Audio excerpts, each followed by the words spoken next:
Bonjour à tous. Dernier point du chapitre concernant les machines thermiques.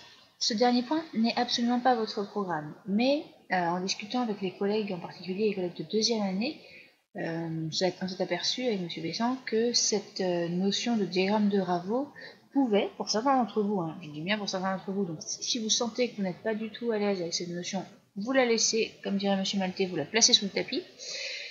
Comme si ça n'avait jamais été fait, parce que je répète, ce n'est pas à votre programme.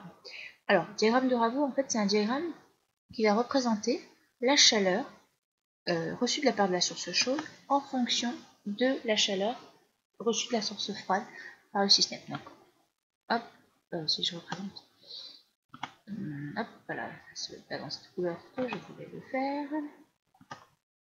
Si je représente, eh bien, un diagramme, hop, on va le faire assez conséquent.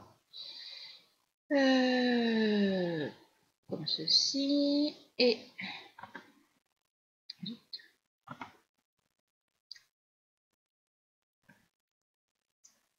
comme cela, avec donc en abscisse QC, pardon, en abscisse QF,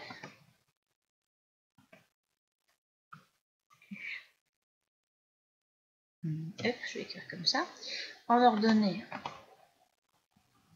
QC, eh bien, nous allons appliquer le premier et le deuxième principe pour savoir quelles machines sont accessibles en fait au système.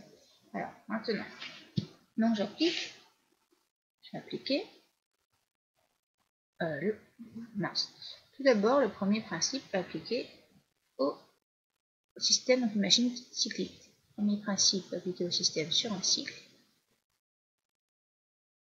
Appliqué au système sur un cycle, ce qui va nous permettre de... Donc on a delta U sur le cycle. Évidemment, donc on part d'un état initial, on revient, on arrive à un état final qui est le même que l'état initial.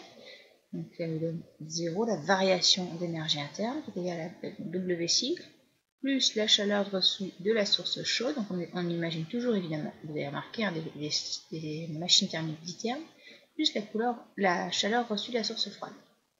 Et donc je veux tracer QC en fonction de QF. Donc QC est égal à moins QF moins W. En fait, on s'aperçoit que la limite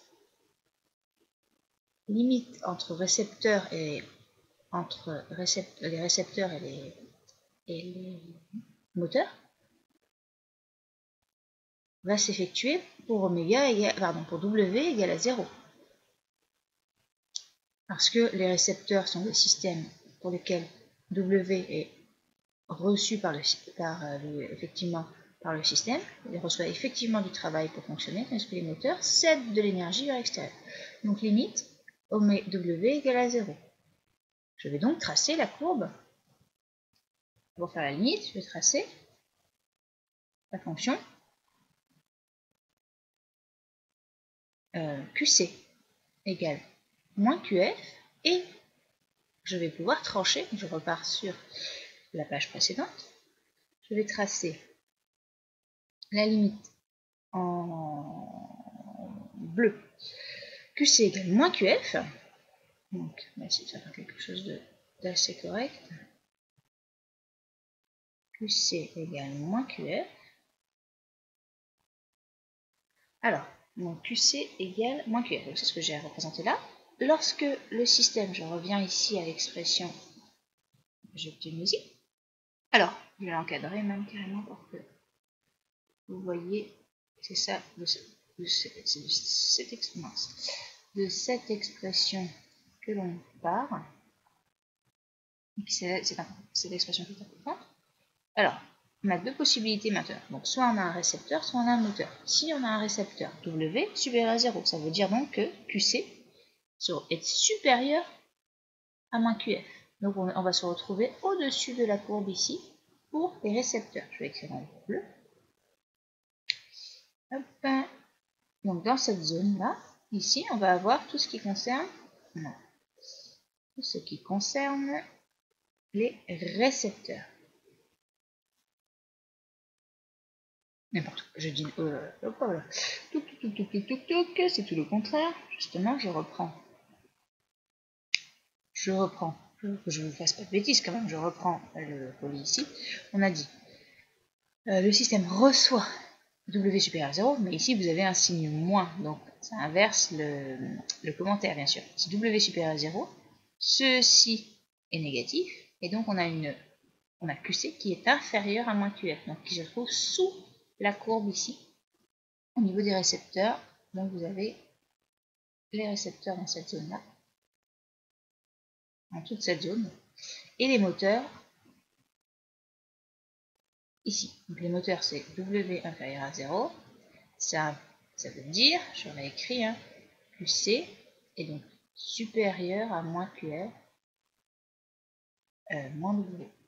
Alors qu'ici, W supérieur à 0, donc QC est inférieur, donc on est sous la courbe d'égalité à moins QF moins W. Maintenant, on va appliquer le deuxième principe. Donc là, c'est très bien, on va positionner les récepteurs, les moteurs. Maintenant, deuxième principe. Donc, hop, deuxième principe appliqué au système.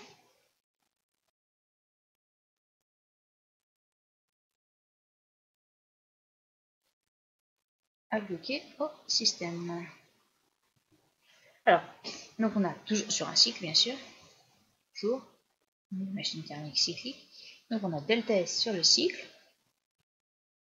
delta S sur le cycle est égal à 0, est égal à S créé, plus QC sur TC. Alors on imagine des sources de température fixes pour représenter ce diagramme, parce que c'est quand même plus pratique, sinon ça va être compliqué. Et d'après ce que l'on sait, l'entropie créée est forcément positive ou nulle, donc on aboutit à l'inégalité de Clausius, QC sur TC plus QF sur TF inférieur ou égal à 0. Ce qui nous donne, si je souhaite tracer QC en fonction de QF, QC inférieur à moins QF sur TF fois TC. Ce qui nous donne donc, à la limite, encore une fois, tout à l'heure on appelle la limite entre récepteur et moteur, limite transformation réversible, eh bien, la fonction à tracer, ça va être, la fonction affine à tracer, QC égale moins QF TC sur TF. Donc, ceci est strictement supérieur à 1, température de la source chaude certainement supérieure à la température de la source froide, et donc j'obtiens une... Je reviens par ici, hop là, je reviens par ici, on va faire ça en vert, non, ça peut pas être allégément en rouge. Hop. Alors maintenant, j'ai une pente supérieure à la pente précédente. On a dit que TC était supérieur à TF. Donc, je vais représenter. Bravo. Hop. Ceci. Je représente. Hop. Voilà. Donc là, j'écris tout de suite. Il s'agit de la limite. Donc là, je trace la fonction QC égale moins QF TC sur TF. Et maintenant, je vais regarder où est-ce que les systèmes peuvent exister. Je reviens à la démonstration, à l'expression. J'ai forcément ceci. Je choisis sa couleur seule.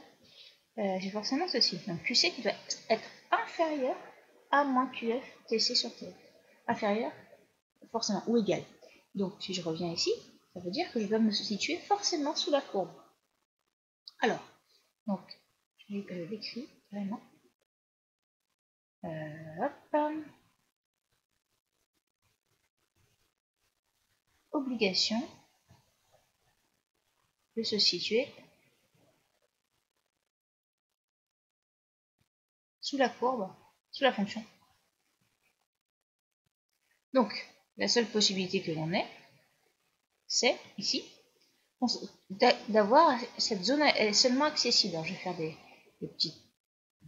traits pour bien comprendre. Tout ça là, cette zone ici, hop, et la seule zone en hachure, je l'écris, c'est la zone permise par le deuxième principe. Par le deuxième principe. Donc c'est-à-dire que déjà, on peut éliminer toute la zone au-dessus ici. Et donc maintenant, on va se retrouver avec simplement, je vais prendre les couleurs, on va remarquer qu'on aura simplement certaines zones qui seront intéressantes. Alors, au niveau des moteurs, on n'a pas le choix, il faut être à la fois au-dessus de la courbe bleue et sous la courbe rouge. Donc la seule zone pour les moteurs, on va prendre sur lumière, hop, la zone pour les moteurs, sur lumière, hop, donc la zone pour les moteurs, accessible, permise, à la fois permise par le deuxième principe et qui correspond à un moteur, et celle-ci. Donc les moteurs existants. Hop. Moteur,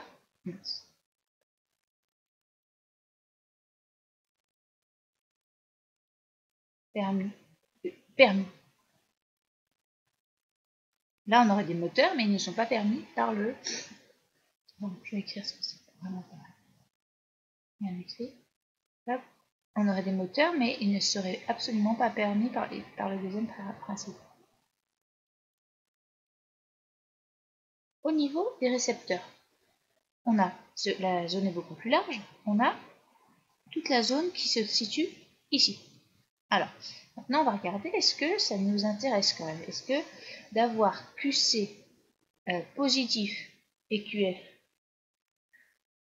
positif, alors ceci ici nous amène, donc on a bien un W négatif, QC positif, QF négatif dans cette zone ici. Donc je vais écrire QC, bon, c'est clair évidemment pour tout le monde, on voit bien le graphe, mais bon, pour l'expliciter, ça correspond à quoi? Ça correspond à un système qui récupère de l'énergie de la source chaude et qui en cède à la source froide. Eh bien, ça c'est le récepteur complètement comment, pas inutile, mais qui se fait naturellement. Il n'y a pas besoin de forcer, il n'a pas besoin de fournir W au système pour que ça se fasse. Le système fonctionnant naturellement, entre guillemets naturellement. C'est ce qui se passe lorsque vous mettez deux sources de température différentes en contact. La source de température la plus élevée va céder de l'énergie à la source la plus froide, etc. Là, j'insiste, c'est bien le système qui échange, qui est au cœur des échanges thermiques. Attention, hein, des signes. Alors, si on regarde ici dans cette zone, donc ça pourrait mettre un peu de jaune pour savoir ce que c'est là dans cette zone. Là, non, la sélection de couleurs est magnifique. Un peu de jaune dans cette zone. Hop. Donc il y a beaucoup de choses évidemment, hein. Mais enfin beaucoup de choses utiles, vous allez voir qu'il n'y en a pas. Dans cette zone-là, eh bien, vous avez simplement, on se retrouve avec donc QC et QF qui sont négatifs. QF inférieur à 0, bah ça c'est inutile, inintéressant, complètement inintéressant. Là, vous faisiez un truc qui se produit naturellement, ça c'est complètement inintéressant, on ne veut certainement pas le faire. Conclusion, la seule zone qui nous intéresse réellement au niveau des récepteurs, c'est la zone qui est située ici. Et là, vous avez bien QF positif. Qu'est-ce que j'ai dit? Ah, pardon. N'importe quoi, c'est pas ça du tout. Hop là. Si j'ai bon. Pardon, autant pour moi. On a bien la zone. Voilà. QF positif. Et je vais l'écrire en dessous ici. Hop. Dans cette zone-là. On a donc QF positif, QC négatif. Et c'est bien la zone qui correspond au récepteur, pompe à chaleur, réfrigérateur. Donc là, dans cette zone, vous avez vraiment les récepteurs utiles. C'est pas très visible la fin du récepteur. Intéressant. Donc en fait, à retenir, finalement, j'ai pris beaucoup de temps pour le faire, mais ici vous avez les pompes à chaleur. Finalement, à retenir, vous n'avez que ces deux zones-là, la pompe à chaleur, le réfrigérateur ici, et ici les moteurs intéressants. Donc vous voyez que tout ce qu'on a fait se limite, si on représente, si on fait un espèce de résumé dans ce diagramme de Ravo, se limite à une toute petite zone pour laquelle vous respectez à la fois le premier principe et le deuxième principe, tout en ayant des échanges thermiques et des productions de travail intéressantes. Donc comme je l'ai dit en début de vidéo, ne vous inquiétez pas, si cela vous embrouille plus qu'autre chose, ce diagramme de Ravo, vous l'oubliez et on n'en parle plus. Voilà, donc là maintenant, je vous encourage très fortement à travailler l'exercice. Je vous ferai corriger et diriger demain. L'exercice concernant donc la lecture graphique d'une efficacité, là, c'est un exercice très important avec le diagramme mental peak encore à maîtriser. Voilà, bonne journée!